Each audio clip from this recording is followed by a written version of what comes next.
Bienvenidos a su devocional Leche y Miel. Soy Carito Heraldes y hoy el título que le he colocado a este devocional es un poco raro.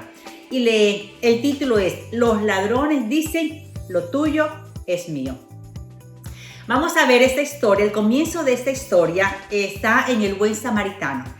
Lucas capítulo 10, en el verso 30, vemos ahí unos personajes que va a ser el motivo de reflexión en el día de hoy. Y dice así la palabra del Señor. Respondiendo Jesús dijo: un hombre descendía de Jerusalén a Jericó y cayó en manos de ladrones, los cuales le despojaron e hiriéndole se fueron, dejándole medio muerto. En algún momento de nuestras vidas, tal vez tú y yo hemos caído en manos de ladrones. Aquellos ladrones que nos han despojado de lo que a ti y a mí nos pertenece, aquello que era nuestro, y nos han causado dolor y nos han causado herida. Y algunos ladrones han venido aún con la intención de quitarte del camino, de destruirte, de matarte. Y algunos se han salido con la suya, como en el caso que ahorita vamos a mirar, vamos a analizar. Tanta es la maldad de un ladrón que no mide las consecuencias ni el daño que éste puede hacer, no solamente en una vida, sino en una familia. Y tal vez también el mal que puede hacer a una descendencia. Y vamos a mirar específicamente dos casos bíblicos de personas que han actuado como ladrón. Pero estos dos casos bíblicos tuvieron, a pesar de pagar las consecuencias, destinos diferentes.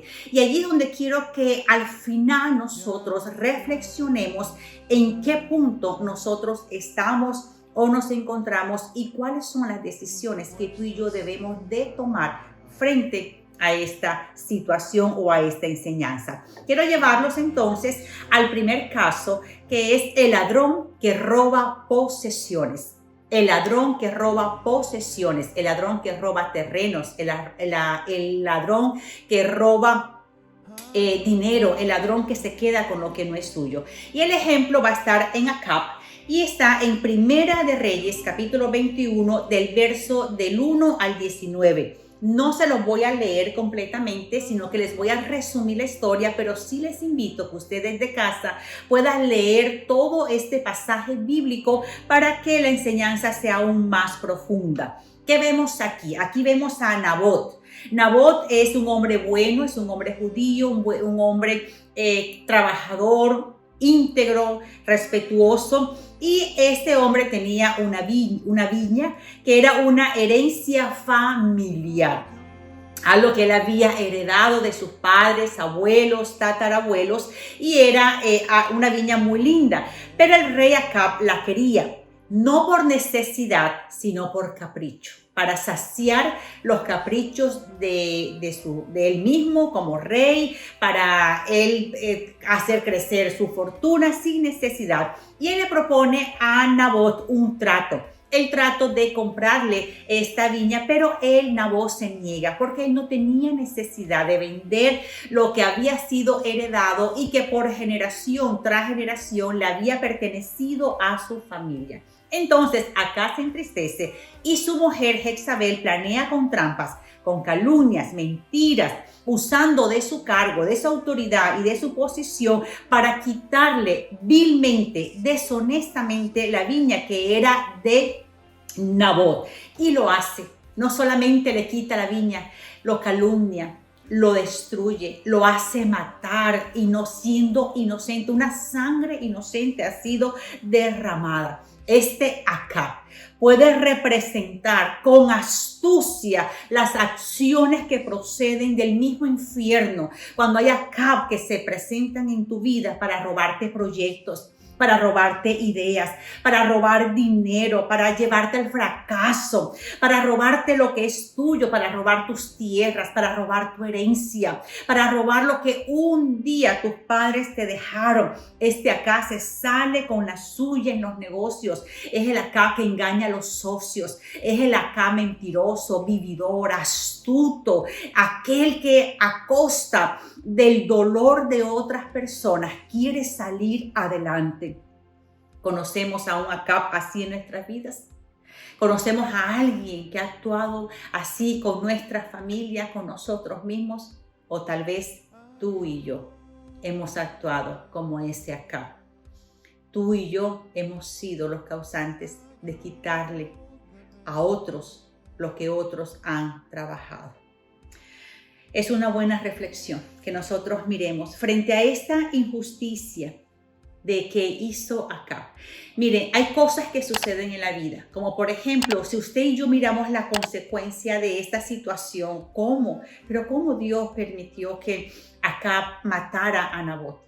¿Cómo fue que esto sucedió? Qué injusto, cómo actuó impíamente. Mire, nosotros podemos decidir actuar mal. Nosotros podemos creer que al actuar mal no va a suceder nada y que las cosas van a quedar así. Resulta que no, mis amores. Ante los ojos de Dios, nada pasa por alto. Y lo vemos aquí en la Escritura. Resulta que Dios miró, Dios vio, Dios se dio cuenta. Dios fue testigo de la maldad de Acab y de su mujer Jezabel, de la forma en que actuaron. Se quedaron con algo que no era de ellos. Y Dios le manda una razón a Acab a través de su profeta Elías en el verso 20 y 21. Y nos dice la palabra del Señor de esta manera. Y Acab dijo a Elías, ¿me has hallado, enemigo mío? Y Elías le respondió, te he encontrado, porque te has vendido a hacer lo malo delante de Jehová. Mis amados hermanos, Dios nos mira cuando hacemos lo malo. Dios nos mira cuando actuamos como ladrones. Y dice aquí el Señor, he aquí, dice Dios, dice la palabra, yo traigo mal sobre ti. Y barreré tu posteridad y destruiré hasta el último varón de la casa de Acab, tanto el siervo como el libre en Israel. Una sentencia de la justicia de Dios cuando nosotros actuamos mal. Una sentencia que habla de ese carácter justo de nuestro Padre Celestial. Y la misma Escritura en Segunda de Reyes, capítulo 10, del verso 10 y 11, nos hace saber, nos da a conocer de que Dios actuó tal y cual como su palabra había sido declarada a través del profeta. Y dice así, sabed ahora que de la palabra que Jehová habló sobre la casa de Acab, nada caerá en tierra, y que Jehová ha hecho lo que dijo por su siervo Elías.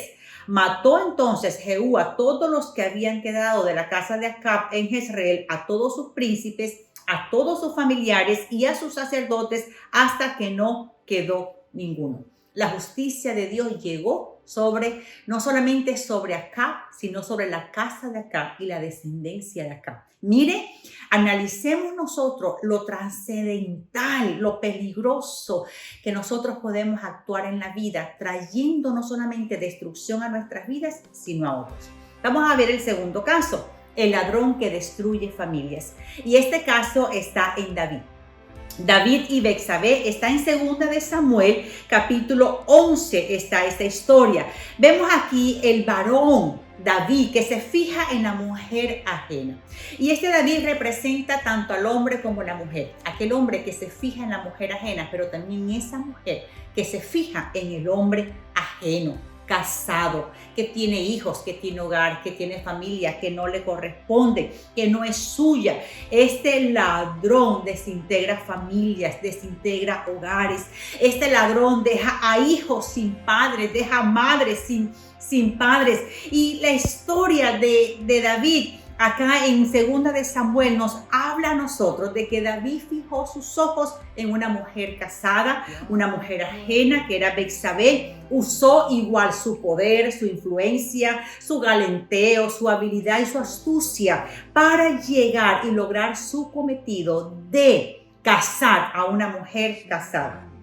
¿Qué pasó? Vinieron las consecuencias del pecado. Betsabé trató de ocultarlo, pero Betsabé quedó en embarazo. Se añade más pecado al asunto. Ahora se buscan otras soluciones. Y David, en su mismo pecado, empieza a tratar de solucionar este problema. Total, que él termina, además del adulterio, termina en asesinato, en desaparecer la evidencia para hacer creer que nada había pasado y ocultar el pecado. Muchas veces actuamos de esa manera.